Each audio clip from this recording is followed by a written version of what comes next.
وحديثنا بقى النهارده في اولى فقراتنا هيكون عن السوشيال ميديا. طبعا عشان نتكلم عن السوشيال ميديا ونجوم السوشيال ميديا والحاجات الجميلة اللي بنشوفها في الفترة الأخيرة ومنها اللي ما بتعجبناش وبننتقدها، فعشان طبعا نتكلم في موضوع زي ده هنحتاج بقى ان احنا ندي العيش لخبازه فعلا، وعشان ندي العيش لخبازه لازم هيكون معانا تيك توكرز متميزين جدا جدا وهم منورينا النهارده. معانا ساسو والصياد، اهلا وسهلا بيكم. اهلا بحضرتك. اهلا وسهلا بيكم. اهلا بيك. عرفونا بقى بنفسكم الاول وعرفتوا بعض ازاي؟ تمام، انا اسلام الصياد من المنصوره، 26 سنه، صانع محتوى تيك توكر وفي اليوتيوب. اهلا بيك. انا ساسو ابراهيم، 22 سنه، من المنصوره، صناعه محتوى تيك توكر ويوتيوب برضه. اهلا بيكم. بس ما قلتوش عرفتوا بعض ازاي؟ عرفنا بعض ازاي؟ اللي احنا كنا في حفله كولر من 8 سنين. فانا شفتها في الحفله، هي كانت الوحيده اللي واقفه في الحفله ما بتعملش حاجه حرفيا، هاديه جدا. فلفتت انتباهي ان كل اللي في الحفله عمالين بيرقصوا ويلعبوا بالكولر وكده، الا دي واقفه ما بتتحركش. فانت اخترتها بقى بناء على ده الشخص المميز في الحفله. دي حاجه مميزه، ما فيش حد بيعمل كده دلوقتي في الايام دي. فحاولت اتعرف عليها واحده واحده، طبعا كانت بترفض، بس انا خلاص يعني انت خدت الطريق الصحيح بقى. لازم دي تكون مراتي خلاص. دي قصه حب قديمه من 8 سنين. كنت 15 سنه اصلا. طيب ايه بقى اللي خلاكم تفكروا في موضوع تيك توك، او مين اللي ساعدكم اكتر في الموضوع ده؟ اشمعنى اختيار مجال السوشيال ميديا؟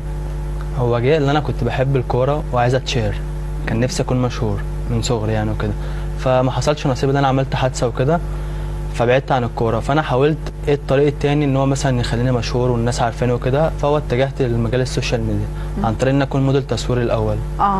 يعني انت شجعتها بقى؟ هي كانت كوتش جيم اصلا في الاول. كان نفسي اتشهر بده، بالتمرين والرياضه والحاجات دي كلها، بس برضه ما حصلش نصيب. فقررنا ان احنا السوشيال ميديا نكون محتوى تاني خالص غير اللي كنا عايزينه. بمعنى اصح ربنا اختار لنا الحاجه دي عن اللي احنا كنا عايزينه خالص، واحنا اصلا نفسنا ندخل مجال التمثيل. فشوفنا ان دي حاجه ان هي تساعدنا بعد كده، ان احنا مثلا لو دخلنا مجال التمثيل نكون معروفين احسن ما نكون شخص داخل مش عارف اي حاجه خالص او محدش يعرفه. يعني الجمهور بتاعنا يكون مساعدنا ان احنا نطلع اكتر. تقصدي انكم بداتوا تعملوا ده بنفسكم؟ بداتوا تبنوا نفسكم بنفسكم؟ ايوه، مفيش حد ساعدنا، احنا لوحدنا.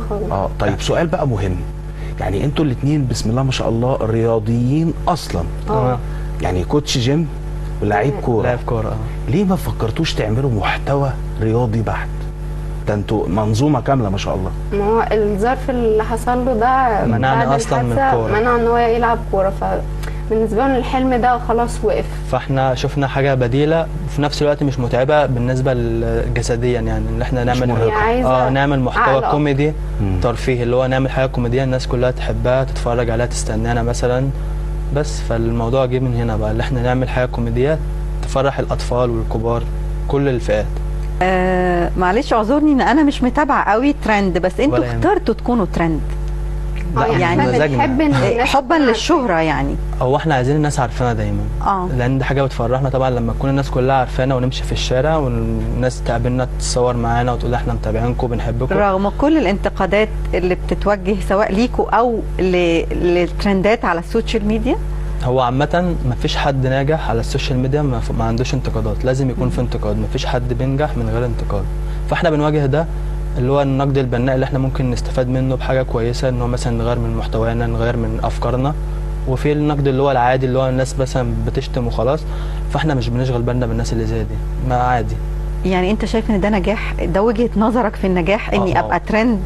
ما هو انا مش ترند بمزاجي، انا بعمل حاجه والترند بيجي لوحده، انا مش ببقى محضر لده، لان لو حضرت لده هبقى فيك، والحاجه الفيك ما بتظهرش، ما بتنتشرش على السوشيال ميديا بمعنى اصح.